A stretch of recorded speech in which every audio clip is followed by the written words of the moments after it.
Welcome to Heritage Events Live. It's time to repeal the Iraq War Authorizations. We're delighted to have you with us. Please welcome Charles Cully Stimson. Cully Stimson is a senior legal fellow and manager of the National Security Law Program at the Heritage Foundation. He has written and testified about the war powers, the law of armed conflict, and is the author of the Heritage Legal Memorandum, Why Repealing the 1991 and 2002 Iraq War Authorizations is Sound Policy. He is a 28-year veteran of the United States Navy JAG Corps, is a Navy captain, and a commanding officer of a reserve unit. He is temporarily serving as Heritage's Chief of Staff. I now turn it over to Cully. We hope you enjoy the program. I'd like to wish a very warm and happy welcome to our two distinguished guests. This event was supposed to take place last year, but COVID happened, and I'm delighted that you were able to make time in your schedules to come to Heritage. You both know our distinguished guests. Senator Tim Kaine, who is from Missouri, but now serves as a senator for my state in Virginia, was a mayor, a governor, of course, the vice presidential nominee. I think this is the first vice presidential nominee from the Democratic Party we've ever had at Heritage, and we're delighted to have you. His son is a Marine, and he has spoken eloquently for years over the need to reform war powers, we're just thrilled to have you here, Senator. Senator Todd Young is a Hoosier. He went to the Naval Academy. He chose the Marine Corps instead of the Navy to serve his country. He then picked up a master's degree. He worked here at Heritage for a short stint, and then he has served ably in the United States Senate. And he too is a passionate, thoughtful person when it comes to war powers, and they have joined together to co-sponsor a bill to repeal the 1991 and the 2002 Iraq AUMFs, and that's the topic we're here to talk about today. I want to split our discussion, senators, into two parts. One, to talk about the policy part, all right, and then we'll move to the politics. In this town, we tend to commingle the two, but I think it's important to lay out the predicate for why you think that these two vestigial or zombie war authorizations should be repealed, and then we'll move to the politics part. And the format for today is a moderated discussion. I encourage crosstalk. Interrupt me anytime you want. My kids do all the time, and people at work do all the time, so I encourage that. And then we'll leave about 10 or 15 minutes for Q&A in the end. So Article 1, Section 8, Clause 11, the Declare War Clause, our founders put that in there specifically as a break from past practice in other countries and Mother England. Our country has declared war 5 times. We've authorized the use of military force over 40 different times. The 1991 Iraq AUMF purpose was, quote, to use the United States Armed Forces pursuant to United Nations Security Council Resolution 678 in order to achieve implementation of a whole bunch of other Security Council resolutions. That happened that was passed on January 14th, 1991. The 2002 AUMF,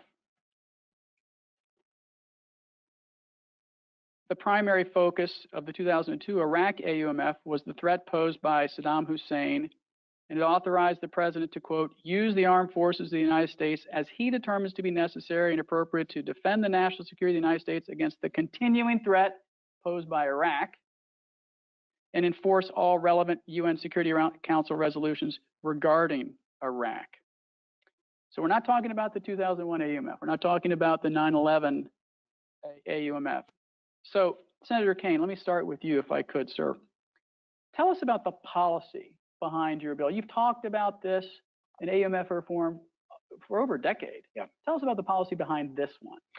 So yeah, I came into the Senate in 2013 and I was obsessed with this. Probably my obsession goes back to when I was lieutenant governor. And then like Todd, I'm on the Foreign Relations Committee. I'm on the Armed Services Committee. So I'm on the, kind of in the crossroads where this becomes really important. I look at the policy sort of 2 ways. One is very specifically about the U.S. conflicts in Iraq, the Gulf War, and then the toppling of Saddam Hussein. Both of these are over. In the Gulf War, under President Bush, defended Kuwait after an attack and pushed back and then made a decision to stop there, but basically helped achieve UN Security Council resolutions. And then the 2002 AUMF was to topple the regime of Saddam Hussein. We did both of those things. And so the stated objectives are done, and Iraq isn't an enemy. Iraq is now an ally. We partner together with Iraq, and it should be a little bit offensive to kind of have it out there that we still would view Iraq as an enemy. So I think we should repeal these two resolutions because the objectives of both of the authorizations have been achieved and it's done. But the second is I use this phrase zombie authorizations. Congress has a way of authorizing military action and not putting an end date on it. And then the authorizations just kind of float out there. And a creative president or a president with really creative lawyers can say, oh, hey, wait a minute, this authorization was out there 30 years ago. We can use it now to do a missile strike in Iraq to kill Soleimani.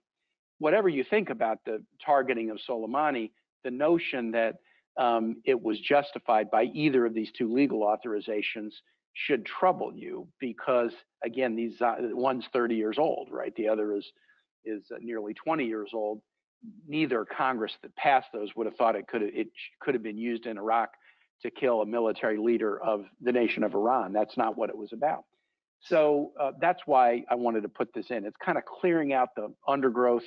I believe that there is a continuing vitality or need for the 2001 authorization updated, but that the two Iraq authorizations are dead letter, and we shouldn't just leave them out there where a future executive could kind of claim carte blanche authority that, oh, Congress passed this, so I can now do X, which Congress never intended. So picking up where Senator Kaine left off, I've said in the paper, which I talked about, your bill to repeal these, that Congress really needs to get back in the gym. They need to get back in the gym and exercise their Article 1, Section 8, Clause 11 muscles. And by doing that, you need to get back in the habit of passing laws that are specific or repealing laws that have no longer any utility. I think we all agree that repealing these two would have zero effect as a legal matter on the 2001 AUMF, right? Yes.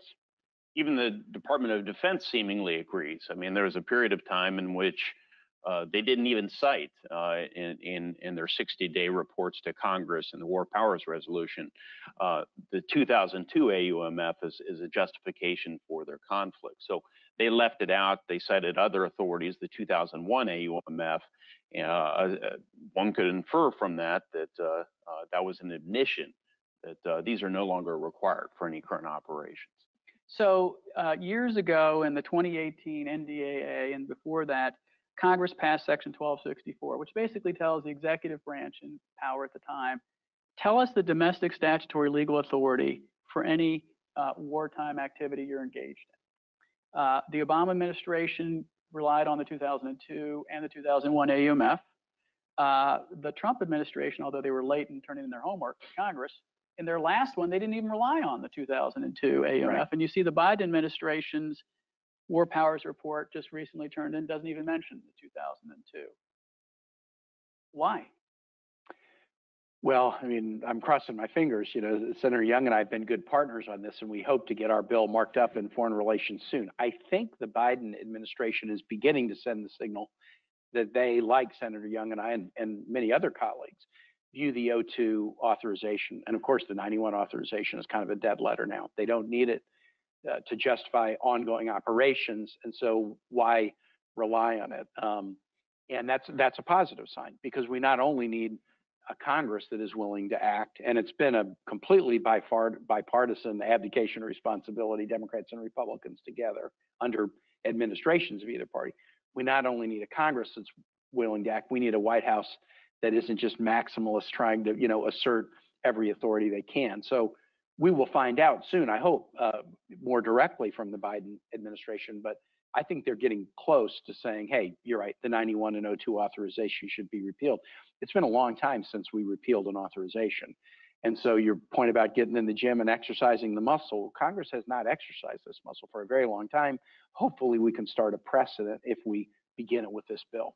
And I want to pick up on that in the politics section, because I want to see if there's any lesson learned from prior attempts, especially in the Obama administration when you dropped your bill to address ISIL. Well, there's an important policy dimension to this as well, and I think former Senator Joe Biden recognized this, which is you want to have issues of engagement of military forces, decisions about whether or not you decide to go to war or authorize use of military force taking place in the public forum. Mm-hmm. And that's the only way you can significantly engage the American people and rally them sustainably behind a cause if there's public debate and consideration of these matters. So that's what our Constitution calls for. It calls for Congress to declare a war under Article 1, Section 8, or authorize the use of military force. And so I think now President Biden recognized that, and should he or a subsequent president ever have to make that decision, then he wants to make sure that the American people come with him. So as we talk about policy, that's a very important component of this. Can I just say, I want to underline what Todd has just said, because I think it's really important. Sometimes we talk about this in the policy as well. That's what the Constitution says. But let's go deeper than that. Okay, well, there's a constitutional set of provisions, but why does it say that? And he's getting at the why of the Constitution, which is when the founders decided it's going to be a congressional decision, that means Congress has to debate it. Congress debates things in full public view. The public gets educated about what are the stakes. Why is this important? I guess this is in the national mission as a debate takes place up to a vote. If the president just does it on the say-so, president say-so, you don't get that same kind of detailed analysis. The pros and the cons get debated in full view of the American public, and then you don't get the public buying into the mission. And I would argue it's sort of an immoral thing to do with respect to troops. If you're going to put troops in harm's way where they risk their lives and health, there ought to be a clear, like, imprimatur that this is in the national mission. And the way you get to that is following a debate and a considered vote that should be the toughest vote you ever cast, to send troops in to risk their lives and health without that kind of a debate and the imprimatur of, yeah, this is in the national mission and the legislature says so. That's a shortcut that has always seemed to me to be kind of publicly immoral. So what Todd is saying is, yeah, there's a constitutional framework that we ought to honor just because we say we're going to uphold the Constitution, but get into the why the constitutional framework. There's underlying policy reasons that are really important. And those policy reasons date back hundreds of years. Our founders outlined a number of grievances after the often quoted initial passages of the Declaration of Independence. Many of those grievances pertain to the abuse of military power. The power, of course, was concentrated in George III, and it was understood once it came time for our framers to draft the Constitution that the people need to have a say as to whether or not you go to war. So that's why power resides with Congress to declare the war. To make war is with the executive. And it was envisioned, of course, the executive would have some inherent powers that for defensive purposes when there are threats or attacks on the homeland. But absent those situations, Congress would have to make the formal authorization. Now, all the challenges associated with this is there seemed to be some measure of agreement about when there was an imminent threat posed to the United States, or when we were under attack was more obvious, of course. But this notion of an offensive strike versus a defensive strike to avoid an attack has become muddled over the years. Consensus has broken down, and so we need to reassert ourselves through legislation. So I want to table for the moment a discussion of the War Powers Resolution, because I know you've spoken about it, and I certainly have an opinion about it, because I think it does becloud this issue with respect to your bill, and we can bring it up later, especially in the politics section. In a floor speech you gave Senator Kaine on November 30th, 2016, honoring a guy named Scott Dayton. it was really an impressive speech. I mean, your heart was in this. This was not a typical senator talking about a bill. And one of the things you said in that speech is you said, as I conclude, quote, Article 1 and Article 2's allocation of responsibilities are not just about what is constitutional. I think it reflects a value. And the value is this. We shouldn't order people into harm's way to risk their lives unless there is a political consensus that the mission is worth it. Tell us more about that.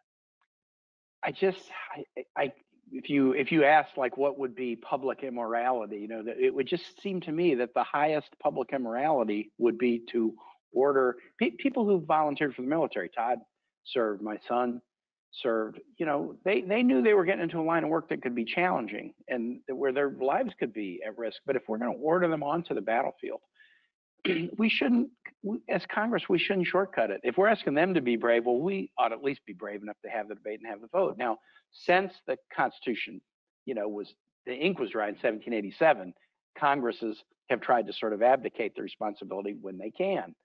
I think it was back and forth letters between Jefferson and Madison, where Madison said, our Constitution supposes what the history of all governments demonstrate, that it's the executive most interested in war and thus most prone to it. So we have, with studied care, placed the question of war with the legislature. So Madison, and they all the framers foresaw the George III, the overreaching executive, but they all underestimated the abdicating legislative.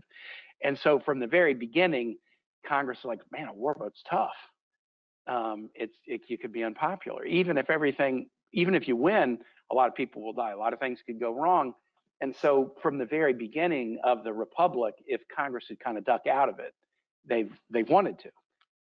But that is not, that should not be allowed. And so, you know, that's why I've enjoyed working with Senator Young on this, because he and I, you know, different political parties, and on any particular issue, we might see a different particular, like, should we use military force here? But we both have the same feeling that the nation deserves to see the debate, the studied care, the pros and the cons, a vote. Okay, it's in the national interest, or it's not. Let's turn to the complicating policy factor and legal factor of the 2001 AUMF, because that's the big elephant in the room, right? I mean, that is the thing that people sort of in their minds commingle the 2001 AUMF with these vestigial zombie war authorizations. And by the way, since you're in the business of cleaning out the dustbin, get rid of the 1957 Eisenhower Middle East Force Resolution, which is still on the books. To what extent, Senator Young, does the 2001 AUMF and the existence of it, and it's the fact that I think we can all agree that it's been stretched beyond any imagination of where it began, because remember, it was authorized the president to use appropriate force to go after the people who either authorized or aided and abetted the attacks of 9/11. And then it's been defined through case law, through the habeas litigation at Guantanamo, to include al-Qaeda, the Taliban, and associated forces, and now ISIS. The Obama administration threw that on top. Has it just beclouded the issue so much that people who are your colleagues are just sort of, when they talk about the 2001 or 2002, that just brings the 2001 into it every time, every part of the discussion? They can't draw a line between the two? I think unless this is an issue you spent some time studying and engaging with, because it happens to be within your committee of jurisdiction, or it's just a matter of personal interest to you, there is a tendency to conflate the 01 and 02 AUMF and regard this as just some sort of legalistic argument. But the 01 AUMF has been stretched beyond all recognition in terms of its original purpose. It was designed for us to go after the bad guys in Afghanistan, right? And al-Qaeda's capabilities have been significantly eroded.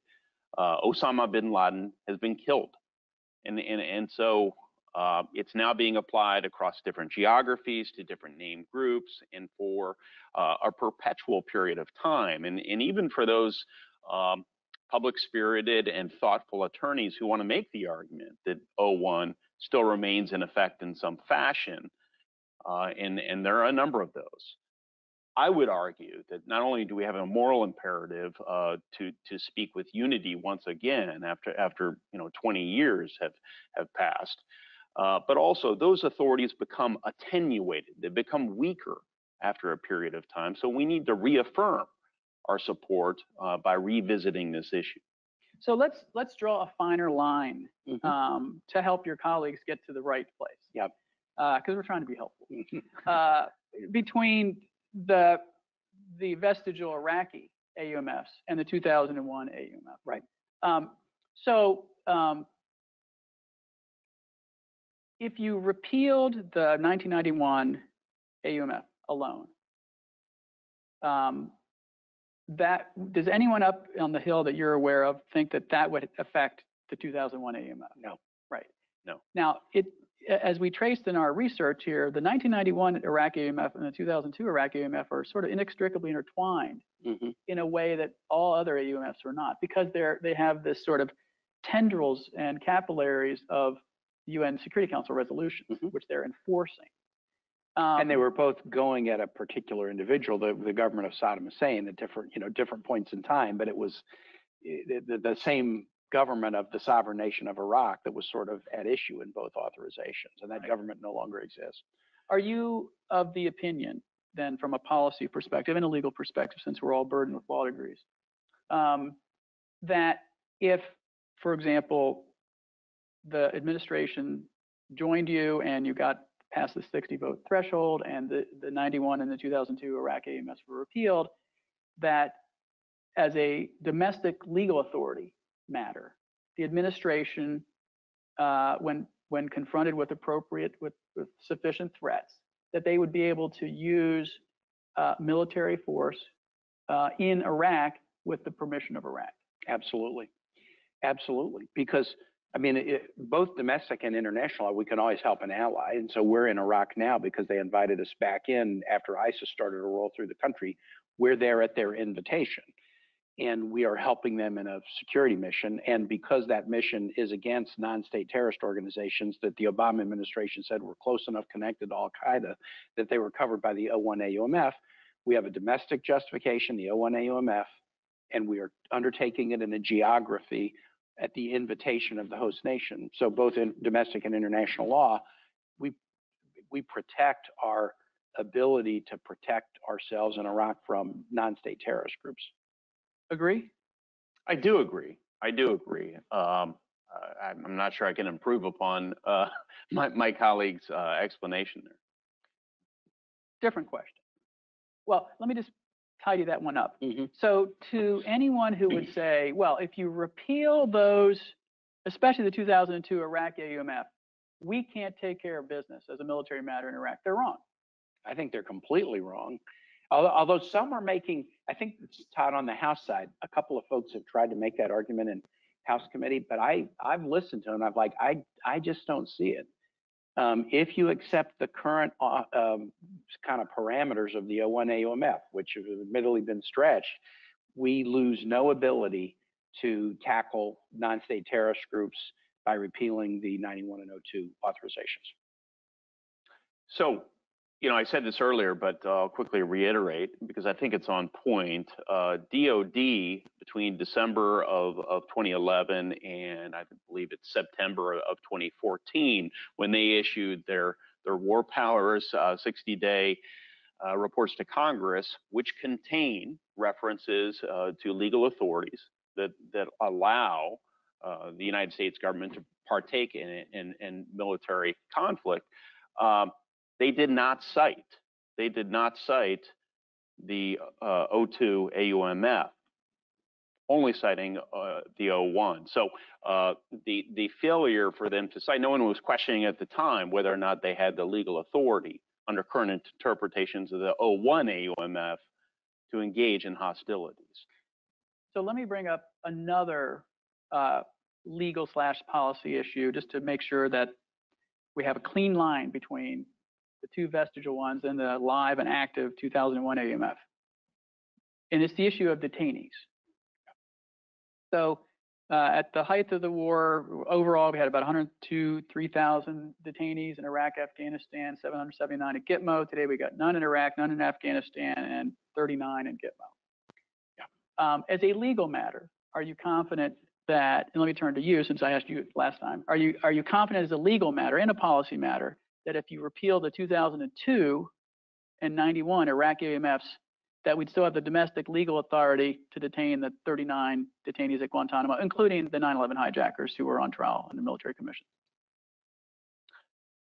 I think this is something you and I wrestled with, and we determined that as we're working through the 01, it needed to be included. But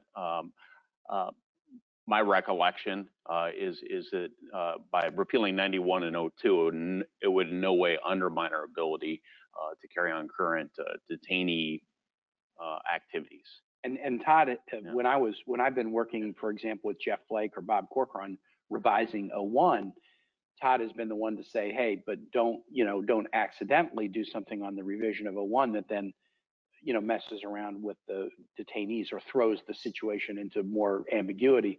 But, every discussion we've had about 91 and 02, including discussions that are ongoing with the Biden administration right now, the detainee issue is viewed as unconnected to the 91 and 02 AUMFs. Right, and we would think otherwise if the Bush, Obama, Trump, and now Biden administrations had filed legal documents in the military commissions cases and other habeas cases, which I've analyzed all of them, written about them, to say that the 2002 was part of the domestic statutory reason that people can be detained, and they never mentioned it. They've never had it. Interesting. And so there's decades of documents filed with courts relying on the 2001 AUMF. So I think we can take that off the table too. I'm trying to help you help everybody else. That's actually helpful. Yeah, so, I didn't know that. We'll put that in the middle.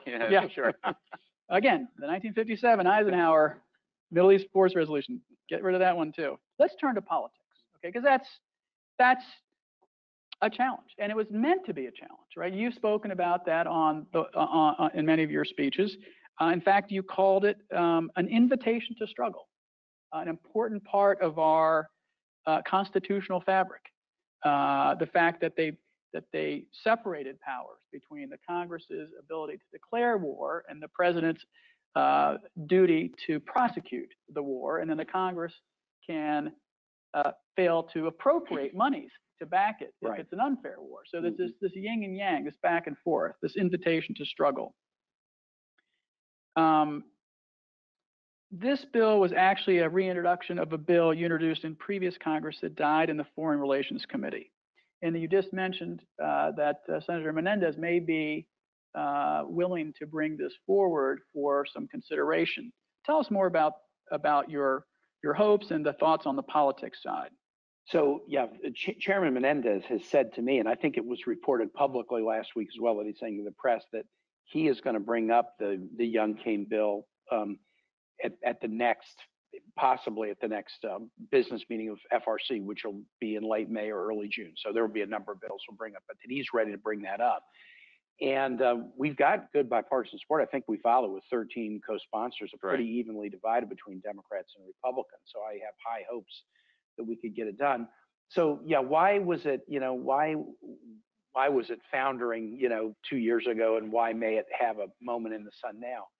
Obviously we've had a change in the makeup of the Senate in terms of who have the majority, but I think that the reason it might have a little more torque now is because of the man that the president is rather than his party. He was the chairman of the Foreign Relations Committee.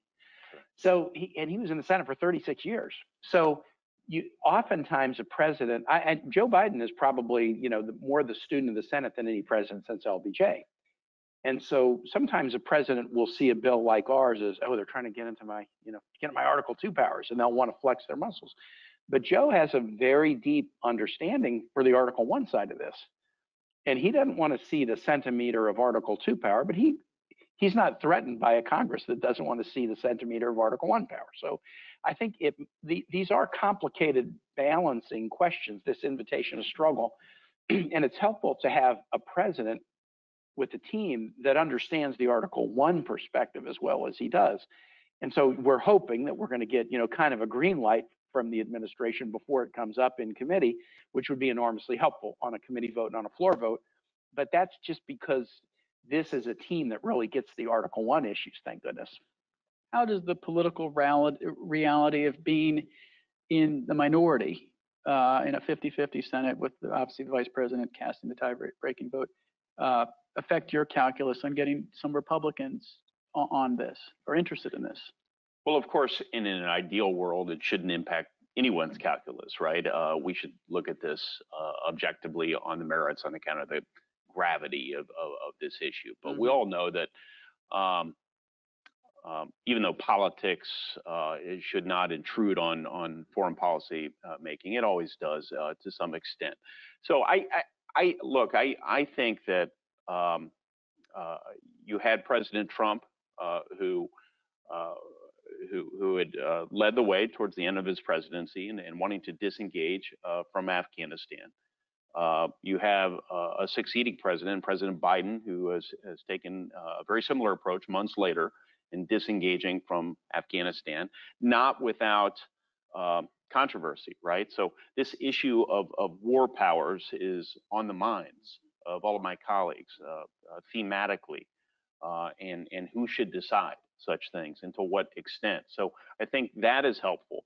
And I won't belabor a point that Tim made, but it's so important. I mean, perhaps the strongest voice for a reassertion of congressional war powers for decades in the United States Senate was Joe Biden. So he's invested intellectually and professionally in this position, as are some of his closest advisors like Tony Blinken, who went on record indicating that a rework of, he finessed it as any good diplomat would do during his committee hearings, but sent a signal that most of us read, that they would be open to this conversation of repeal or otherwise reworking 9102.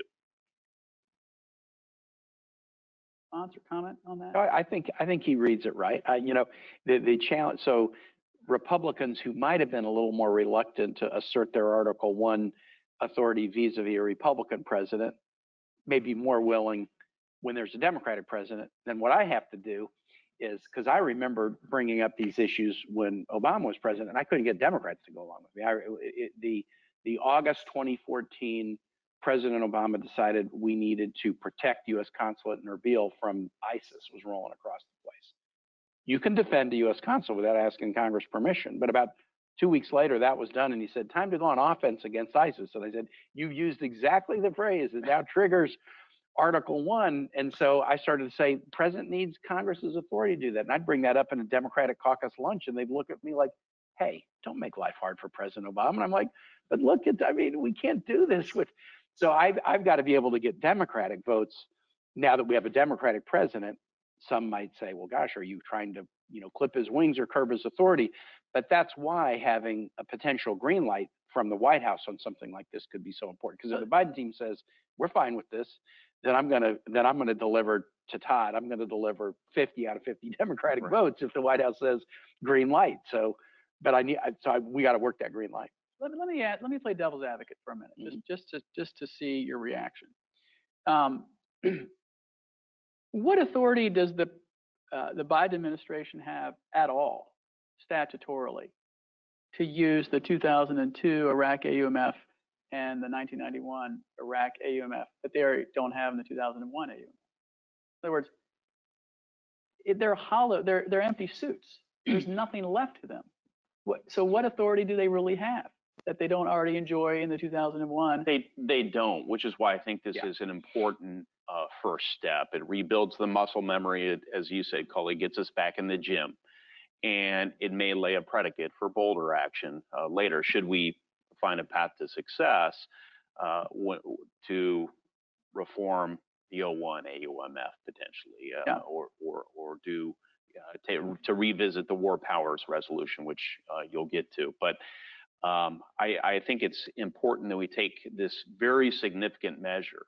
To my knowledge, this has never been done before, repeal of an AUMF, and get the muscle memory going so that we can. It's a confidence building step. So from a lessons learned perspective, right?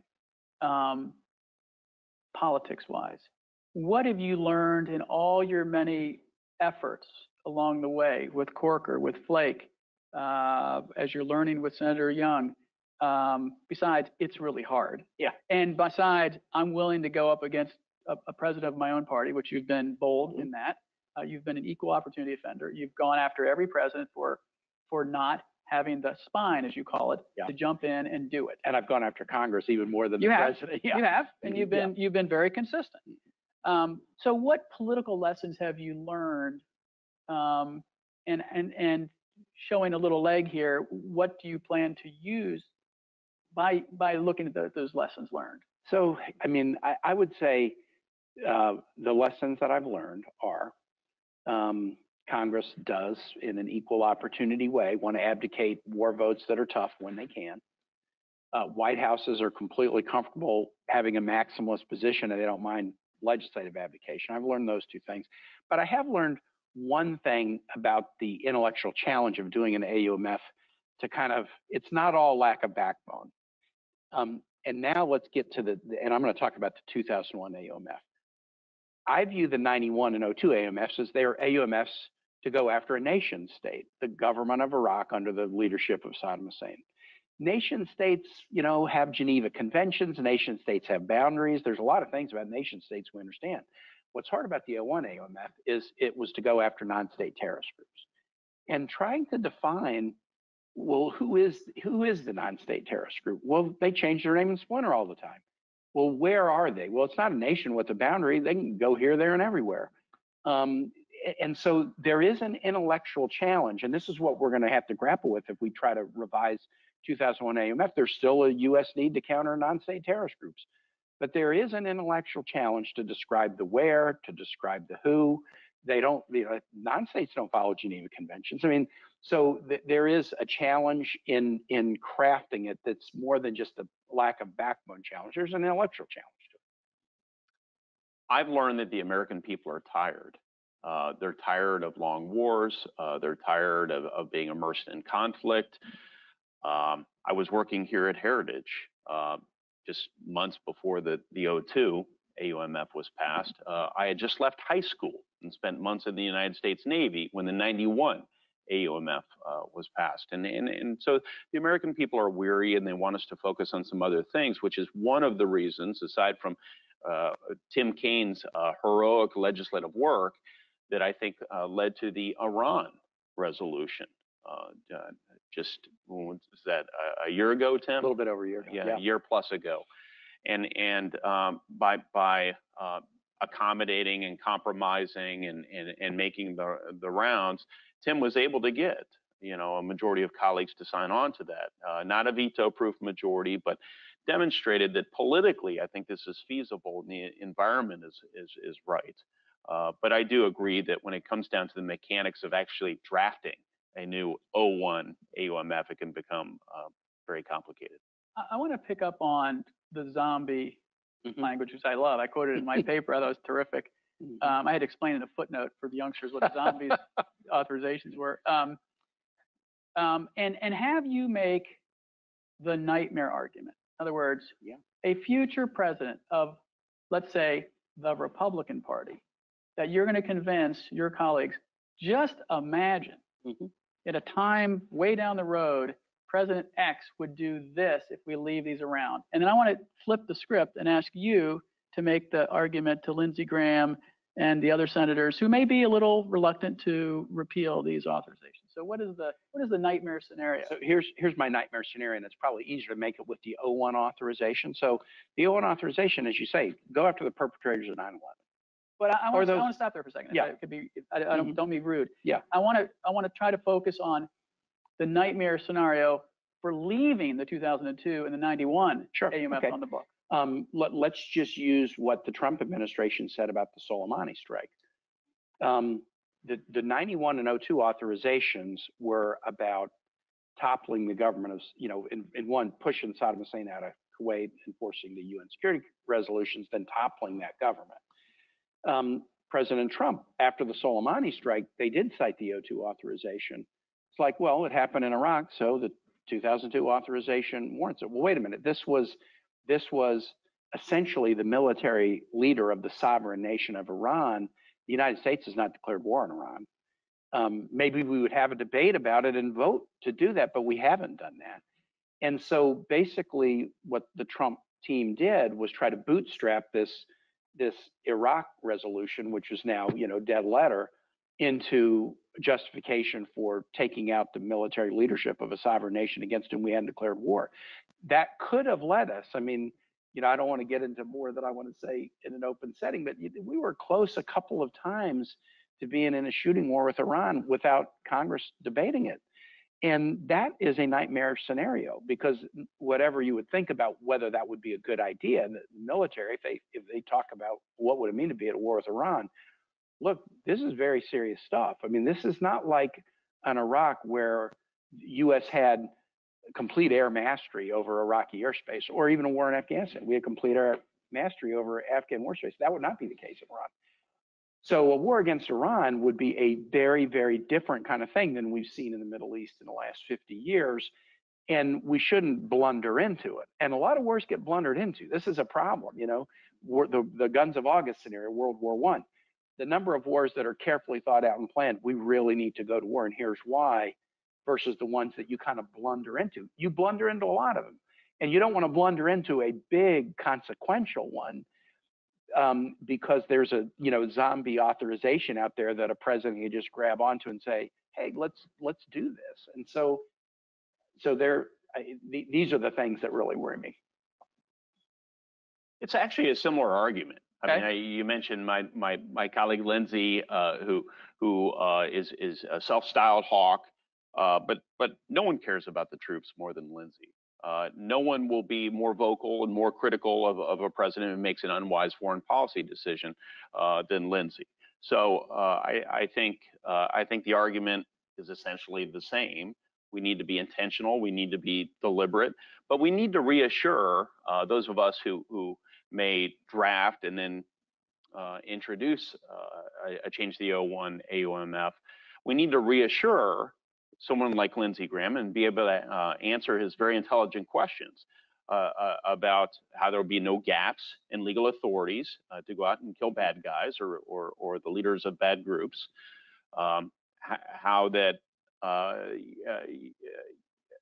how we will still maintain a measure of control, how we're not circumscribing the president's authority in any sort of important fashion. So that reassurance is our duty. So that's going to have to be bundled with sort of the horror story threat that you present to them. Yeah. So let's get down to the nitty gritty on the politics, the House side, the Senate side, and how we get this to the finish line, if we could. As you know, Senator Barbara Lee of California has sponsored a bill to repeal the 2002 AUMF. It reported favorably out of the House Foreign Affairs Committee in March. And as you know, the House has voted on this a few times in recent years, but no other actions have been taken. I know Representative Mike Gallagher, a fellow Marine, has sponsored a bill to repeal the 2002, the 1991, and I think my 1957. Yeah, I think he added in your 1957. Right? Eisenhower Middle East Force Resolution for good measure. How do these come together? Walk us through the mechanics of this. What is the half glass full scenario? How does this happen? Well, you want to start, Todd? Well, I mean, in defense of the Senate as an institution, I want to observe that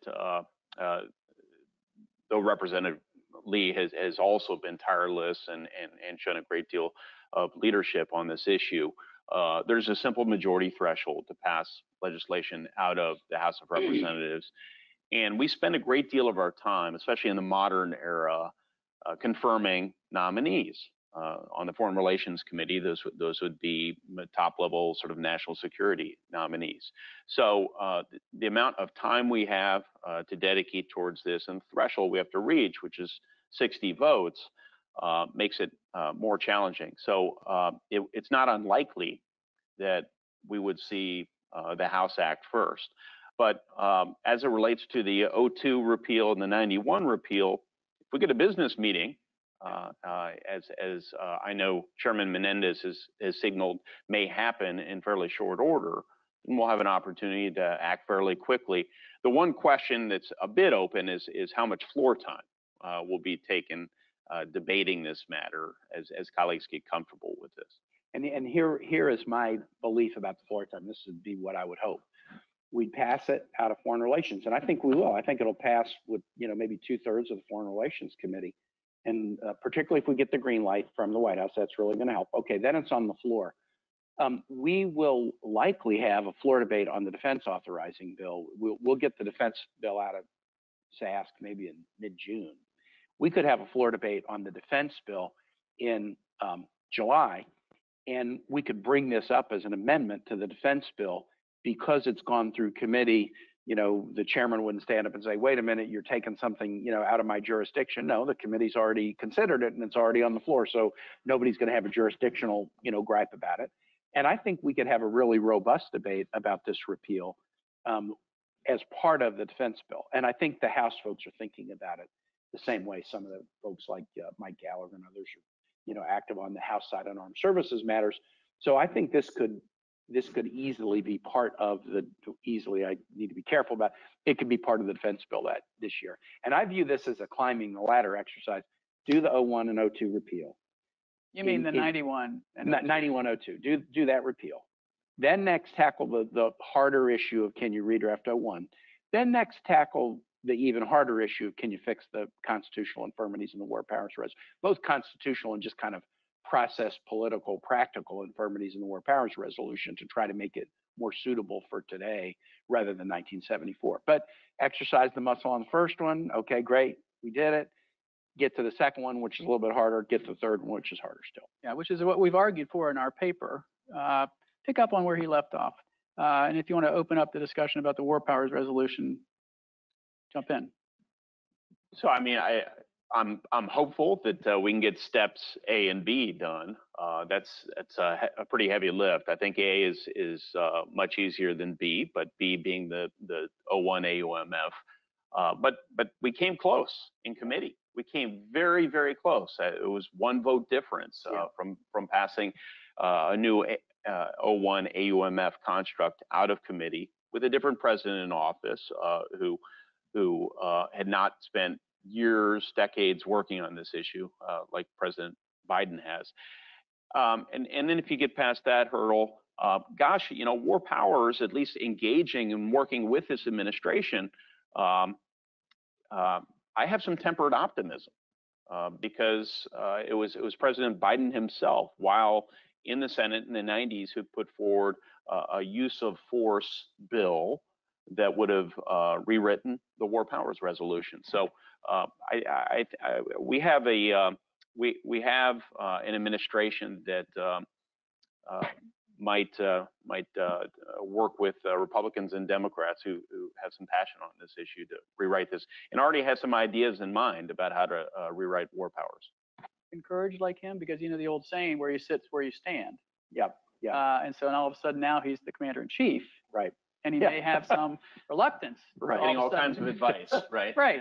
Yeah, that's important. Yeah. He may see it exactly the same way as he did 8 years ago, but everybody around him sees it a lot differently than, So no, I'm optimistic about it. That you've written a lot about the War Powers Resolution and about the challenges of it, and there are all kinds of challenges. There was an initial constitutional challenge that some parts of the resolution allowed Congress to take an action that the president couldn't veto, and so that probably is a constitutional infirmity. Presidents have followed the War Powers Resolution, just perfectly on the providing notice, and not a single one has followed on the stopping action if Congress doesn't approve. So there's a big weakness there. But also war has changed. I mean, we have to grapple with, well, what is war? I mean, how about a cyber attack on a pipeline? How about a cyber attack on an election system? How about a drone strike? That's not war. That was just a drone strike. So we have to grapple with the reality of non-state actors that, in the War Powers Resolution, we're still thinking about war against Vietnam or, war against a nation. There's a lot of conceptual issues that to bring the War Powers Resolution up to date, you have to fix some problems, but you also have to define some thorny issues that have gotten more complicated. And every administration, Republican and Democrat, have argued that the War Powers Resolution is unconstitutional. Yeah. And of course, it has warped or perverted or changed the calculus on what they consider actually military action. So they've defined that a lot of different ways to get activity in that they otherwise wouldn't if they followed the War Powers Resolution to the strict letter of the law. I'm going to try something a little different. Is there a question that I should have asked that I didn't, or a question you have of Senator Young or vice versa? Something you think needs to be teased out in this discussion on the politics or the policy side? Well, I would say the discussion has shown some, but let me just summarize it. I think stars are aligning in an interesting way because you have a Democratic president, and if there was a Republican reluctance to assert Article 1 authority against a Republican president, it's not so strong against a Democratic president. You have a president who completely understands the Article 1 issues and does not assume that any effort by Congress to be proudly Article 1 is cutting across his space. And so some of the ego walls may be down in different places that could make this more possible. You also have, look, the president's announcement about Afghanistan. And again, there's all kinds of differences of opinion about whether that was a good or a bad announcement. But it does kind of put on the table, if that's going to happen, okay, well, what is the continuing vitality of the 2001 authorization? It really forces us to redefine what it is. And so I just think kind of stars are aligning. That I'm too optimistic about everything. My senior senator Mark Warner is always giving me trouble for that, and I say that just means you and I, on average, are average because you're too pessimistic about everything. But I kind of see this as an alignment, and I will say, Todd has been a great partner on this, and I always say about any partner in the Senate, Democratic or Republican, this is my test for a good partner. If I can convince you on the merits, will you stick with me? No matter what the polls are, no matter what party leadership says. Now, maybe I can't convince you on the merits. I can't convince you on the substantive merits. Can't convince you that politically it's a smart thing to do. Maybe the timing's bad. But Todd is somebody who, if I can convince him on the merits, then I never have to worry he's going to stick. And I think being on the committee together, I think we have a good opportunity with our colleagues now. And more are joining, even without us arm twisting, more are joining.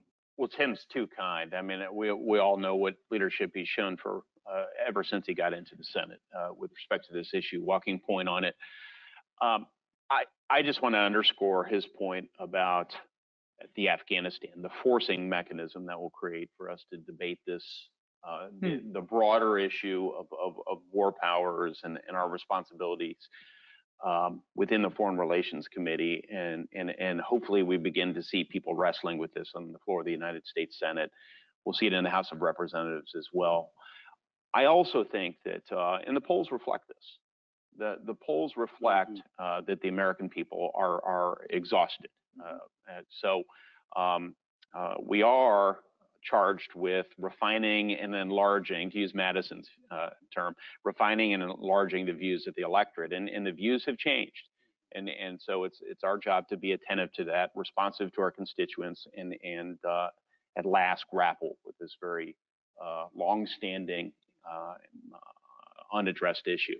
And so for that reason, I again have tempered optimism about our ability not only to repeal 91 No. 2, but also 01. And the 57.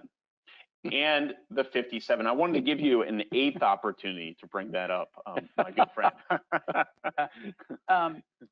We're in a hybrid format because we're still in the tail of COVID. I don't know if we have questions. We do have a few questions, and senators, if you don't mind staying around for a couple of questions. First question is, how did you respond in a way that concerns that Representative Scott Kelly, who said a repeal, quote, signals unilateral disarmament. The fact that it has been used, the fact that it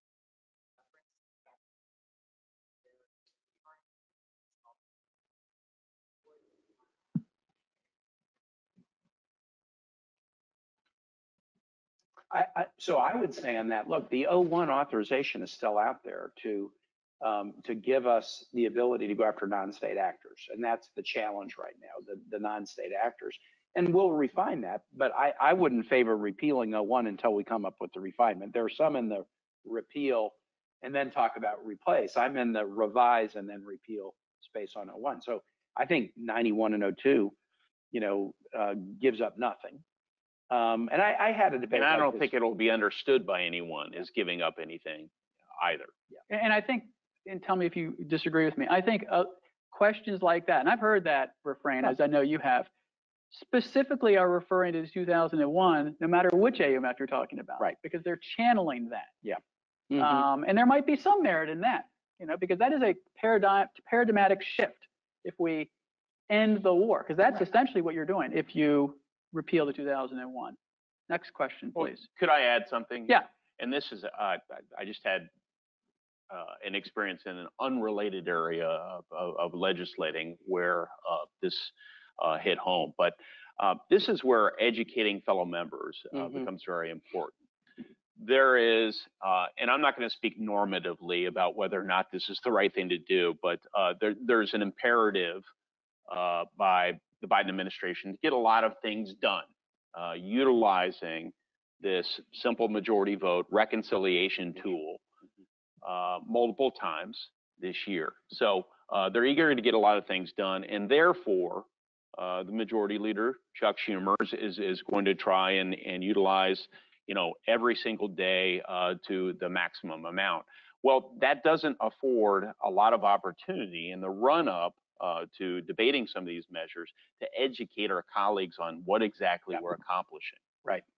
Mm-hmm. And things could be highly misunderstood. So that's something that Tim and that's a risk factor. As a former intel officer, my job was to go out there and assess risk and then report them out and address them where possible. But this is something we're going to have to be attentive to, just making sure that my colleagues don't misunderstand what this is all about. I think if they understand, I think they're in.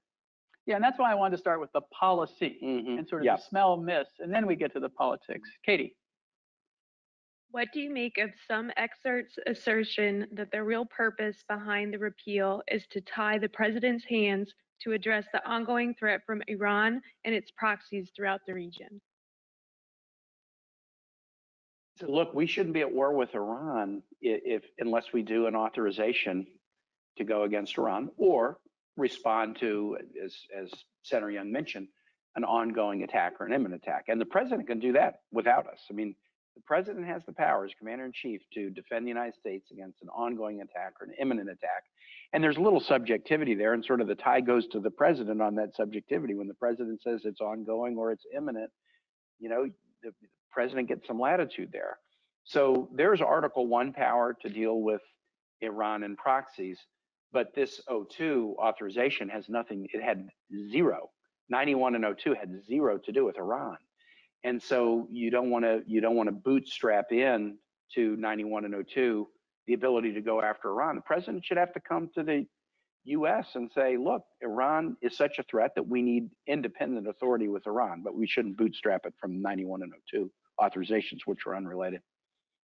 And if we ever were to engage in a military conflict with Iran that didn't involve some imminent threat to our country, we would want the American people fully united behind that effort. We want minimal controversy in the end, and that only would occur, I believe, through robust debate within Congress. And it's beyond any dispute that Iran paid for mercenaries and other third country nationals to flood into Iraq and Afghanistan. Absolutely. We detained a lot of them. We let some of them go, and they came right back.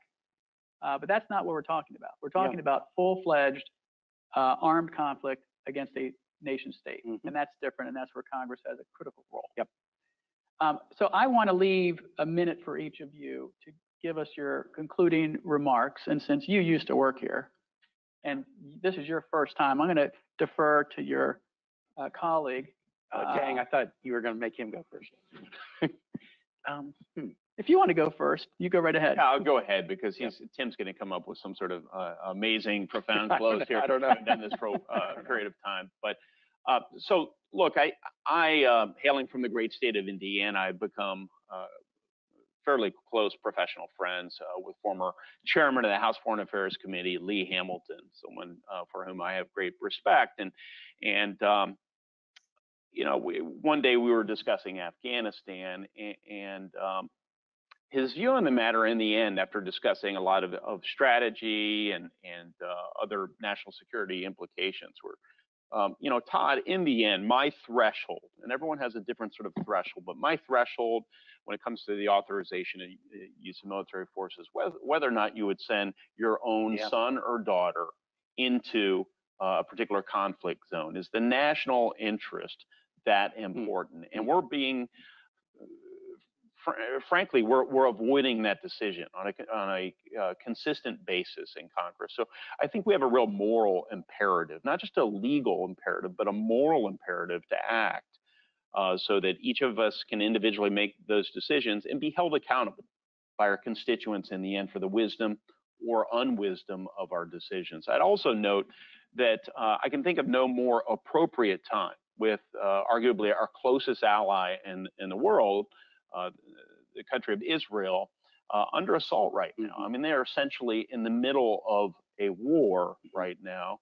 Our country has consistently stood with and will stand with the people of Israel, but we have an opportunity here to ensure that when we go to war, we do it right. And I thank you for the opportunity and the platform to make that argument. Senator Kaine? Well, Todd's comments then jogged me to put my comment in this space. So with my boy in the Marines for 8 years, and he's now a reservist. He's transitioned from active to reserve about a year ago. First time I cast a war vote in the Foreign Relations Committee was over whether the U.S. should engage in missile strikes in Syria after the use of chemical weapons against civilians. And I remember that debate in August of 2013. And I just thought, man, I cast thousands of votes. Lieutenant Governor, I only cast high votes, there were very few. But, I was working on a lot of issues where you had to take a position. And I remember casting that committee vote. I thought, this is different. Narrow missiles at context. But this should be a very different kind of vote and maybe a really hard vote. And Congress shouldn't. We shouldn't.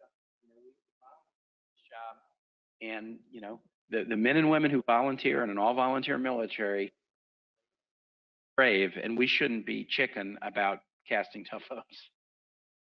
Well, on behalf of the Heritage Foundation, I want to thank both of you. You both have been tireless advocates for not only the men and women in our military, but also making sure that Congress has skin in the game.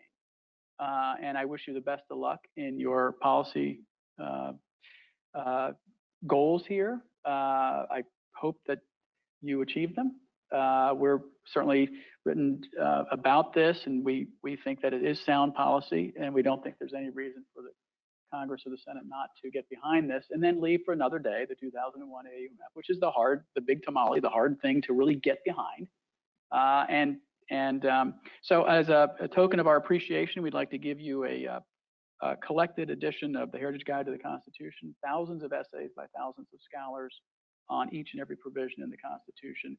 And with that, we are adjourned. Thank you. So glad we could do it. Thank you. Thank you.